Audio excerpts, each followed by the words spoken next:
Good morning, good morning. Time's come now, we can get out and about. Well, we did actually have more snow just a couple of days ago. The temperature was down, we had quite a bit of rain.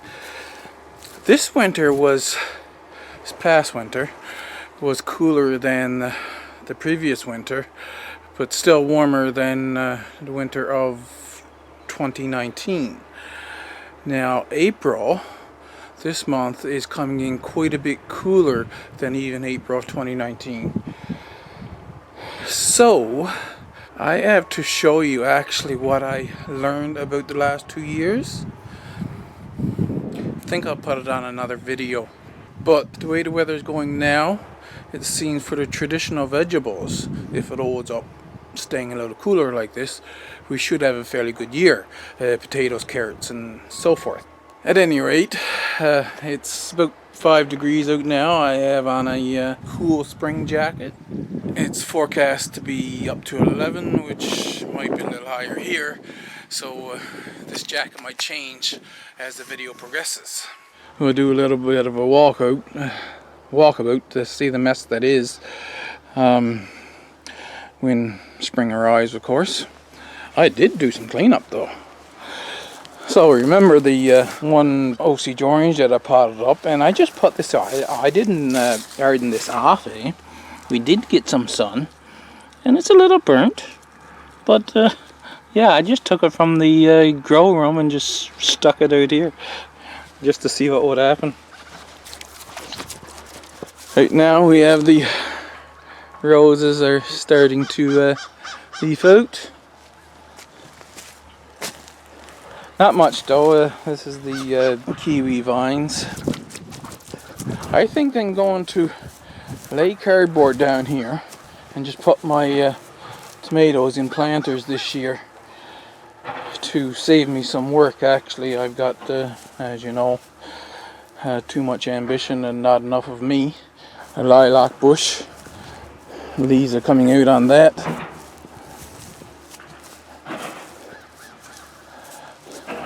The buds are swollen on the snowball bush. Let's see how well that one comes back this year. It did fairly good last year, didn't it? There's nothing here. So in the beginning of next week, I think it is, I'll check my plan on my computer, planting peas along here. There is the one little perennial onion. Want to get this all split up now. This is stuff that has very little knots in it, so I should be able to split it with just my maul. When I get the driveway all cleared out, I want to bring my little trailer that I made for when I try to do a furniture sale just out by the street side. Bring it here and make a little honesty stand. You've seen the canisters that I was making. I have ideas to do a lot of things. I want to make some planters, and I'm going to make some planters out of this. I might be able to fit this one on the lathe and make a nice smooth planter. Well, this is cherry. The ones you've seen were made out of birch, but I'm going to make some canisters out of this too. This is cherry wood.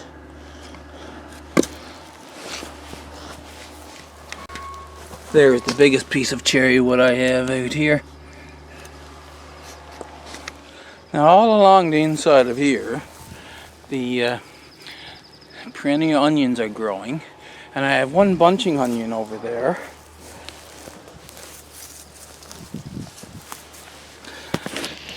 I can't remember the name of these flowers, and I had to put in a sign when they flower, find their name and put in a proper sign so I know each time.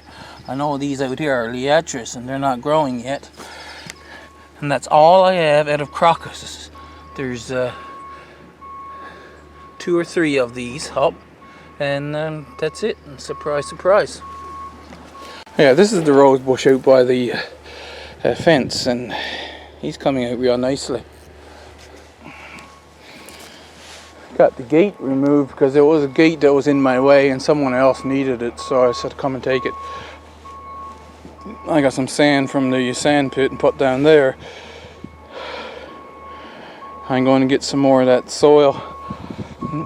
I'm really debating. I don't like the idea of just getting a dump truck load of soil, dump there and have a big pile of soil in my way. But on the other hand, I'm thinking it's just as well for me to do it because I have a lot of stuff planned and I'm going to use it. There's perennial onions planted along here. Grapes now, they're one of the last things to leaf out, so I don't expect them to leaf out until sometime in June. No sign of the lovage growing yet. Well, this is how St. John's wort starts. See, they're both coming up, and they should do very well here this year. This is some of the branches. I'm going to pile these up neatly, and I have a little mini chainsaw, so this is nice. All of these small things that's bigger than 1 inch, I'm going to cut them up into firewood. And I have this little mini chainsaw now that I can actually hold in one hand and still be able to throw around branches. So all of this stuff back here, I can make quick work of that now. It's going to save me a ton of time and energy. We used to have silkies in that. Those little fluffy hens, about a little bit bigger than a Cornish hen. They're nice hens. I'm going to take that down and see what's usable, and probably most of it will go for firewood. I think there's chicken wire there, so that might be used for a trellis or something. And this one here I'm going to make into basically an hothouse for the summer, and I can evaporate seawater in there. I can also dry out pieces of wood now that I got the ideal of how I can get wood for woodworking.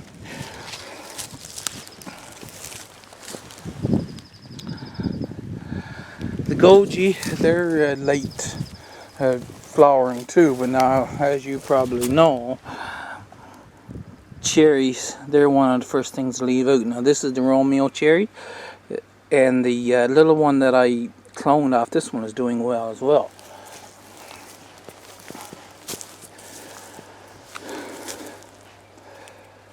This is just a smoke bush.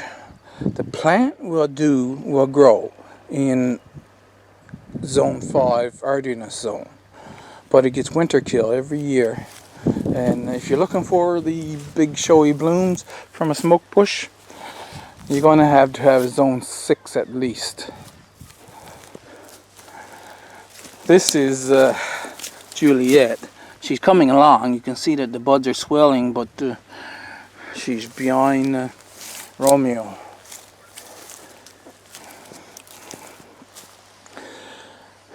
They haven't started yet. This is the pear tree.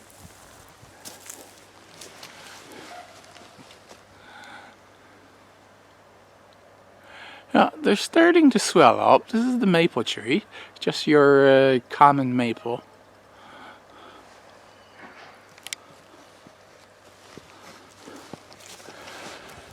I put one tap in here, and I got a little bit. What did I get?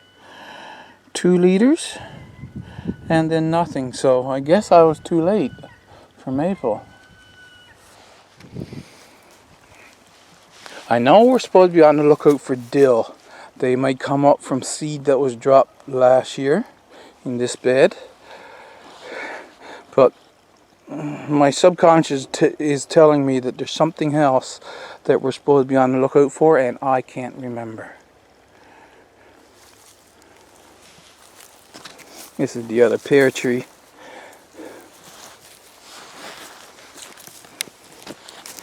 So here's the other goji. So we have, oh, this one I got it in there. This is the firecracker goji that I bought as a plant. The other 2 down below, I grew them from seed. We're looking into the pond now.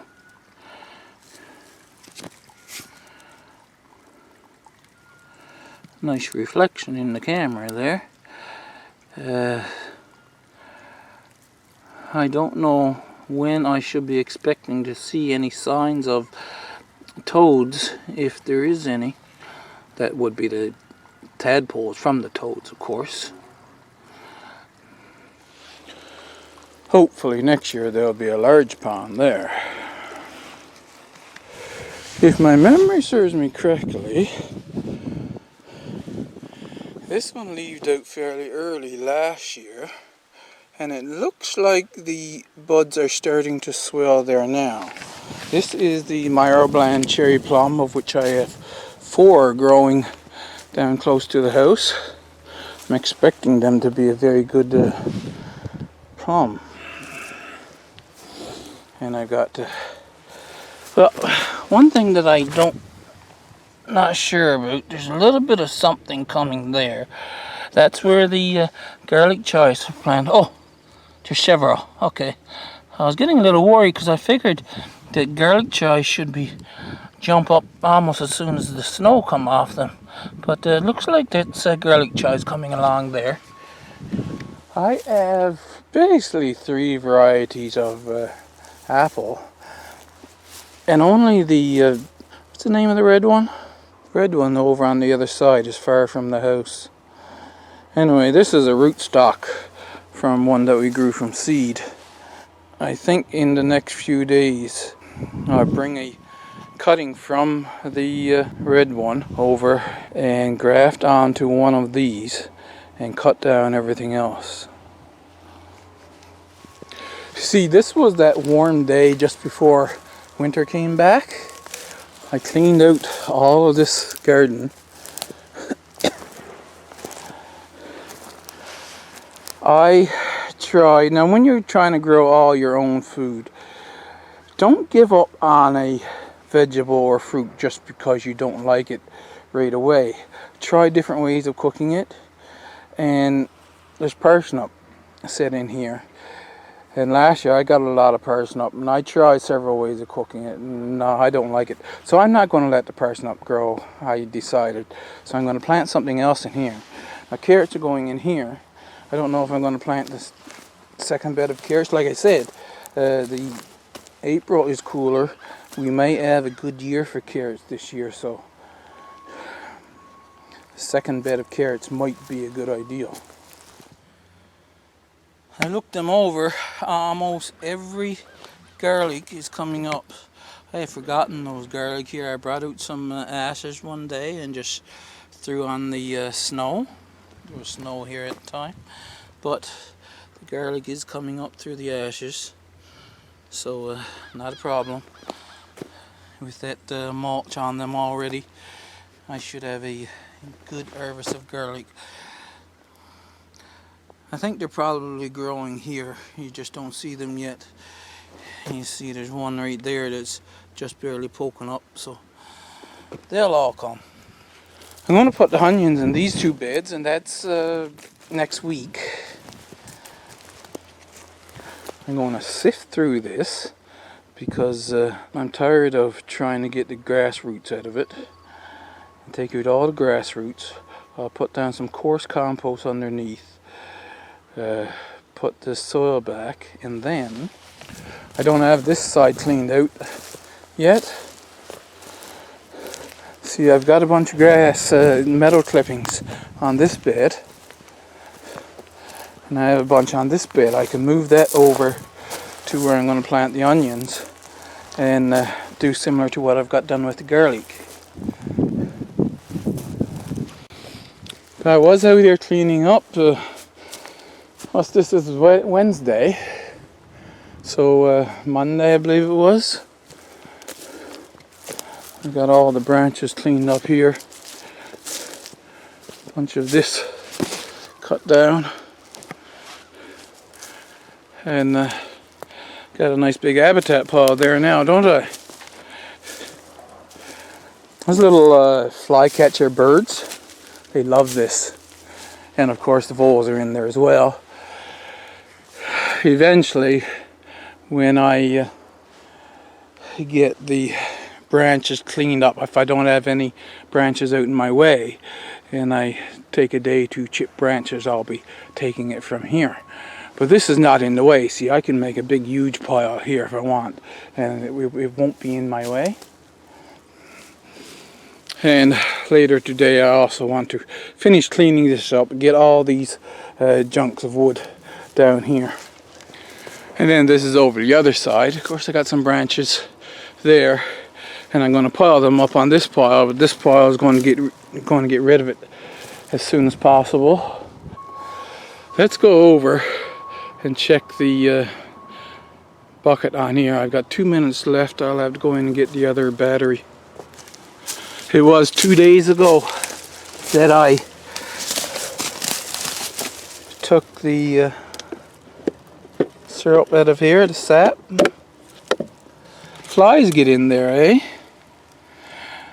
But you have to boil it anyway, so that's not serious. Don't have to worry about pathogens because you're boiling the initial part of boiling down the sap. You have it at a rolling boil for quite some time. One of the earliest things to leave out, of course, this is the gooseberry that I bought last year, and it's coming back nicely, so that's settled in well. And then if we go over and we walk along here,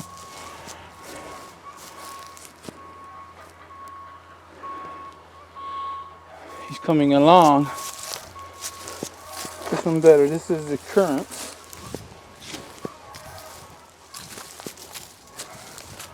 And these are the two that we found out were black gooseberries last year and not currants at all.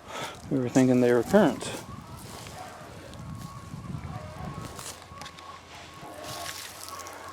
What I'm going to do later today or tomorrow, I have to clean up this bed, see where the asparagus are coming, and I'm going to plant spinach. Of course, it doesn't really matter where I put the spinach seed. Direct sow spinach. Half the bed will be one variety and the other half will be the other variety. And the asparagus, they'll come up along with the spinach anyway. Serviceberry leaves out early as well. If it wasn't for that fungus that's flying around here, I'd be able to get a lot of serviceberry. I'm just wishing for a year that something interrupts the fungus cycle. Now I don't know if you can tell this on camera. The red mulberry down below is not leaved out yet. This is the Russian mulberry up on the top hill, and the buds are just starting to grow now on April the 27th. Still bits of snow around.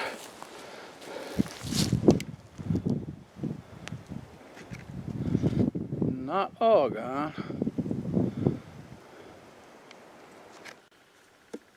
This chair, I haven't finished it yet. I do have the tool to finish it though. I bought it during the winter. With a little less clothing on, I'm not dressed in winter clothing. I can fit in this quite comfortably actually. So we'll see what it's like now when I get formed properly. So that'll be our little garden tour, our first garden tour for 2022. I'll edit this video now after supper, and if I'm done good, I'll be uploading it tonight. If not, it'll be tomorrow. So I hope you enjoyed the little walk around. Don't forget now, hit the thumbs up for me, and if you're not a subscriber and you would like to follow along gardening in Newfoundland, that's Newfoundland, Canada, then yeah, hit the subscribe button, maybe even the bell to get notified of future videos, and I'll see you in the next video.